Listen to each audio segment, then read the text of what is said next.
সম্ভবত তারা মাত্র আইসে মনে হয় রেডিওর আর সিরিয়াল দ্বারার তারার কোচ অনুযায়ী। হ্যালো এভরিওয়ান, কিতা অবস্থা আপনারা আছেন নিবালা?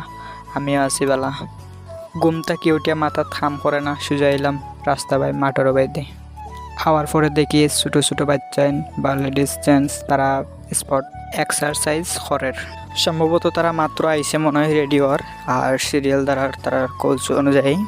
তারা প্রত্যেক দিন এক্সারসাইজ করে না, সপ্তাহে শুক্রবারে একদিন তারা ওই জায়গায় প্রশিক্ষণ দেওয়া থাকে। মাঠের সাইডে বাই তাকাইয়া দেখলাম যে কোনো মানুষ নাই, তো নিজেও দর্শক হইয়া বই গেলাম আর খেলা দেখলাম তারার।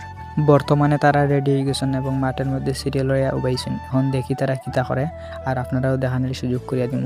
কিছুক্ষণের ভিতরে কোচের নির্দেশনা অনুযায়ী তারা দৌড় প্রতিযোগিতায় অংশগ্রহণ করলো। আসলে লেখাপড়ার পাশাপাশি নিজের ক্যারিয়ার গড়ার লাগি ইলা ফুটবল খেলা শিখিয়া থাকলে ভালো। আর উদ্দেশ্য আপনারা কিরা লাগে কমেন্টও জানাইবা।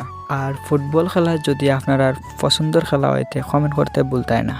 আর এর পাশাপাশি শেয়ার একটা দিবা। আর আপনারা ছোটো ছোটো বাচ্চাদের মোবাইল ফোন না দিয়া খেলার সুযোগ করিয়া দিন, ভালো হইব। আজকে ও পর্যন্ত ভালো থাকুক, সুস্থ থাকুক। দেখাইব পরবর্তী এক ভিডিওত। সকলের জন্য শুভকামনা রইল।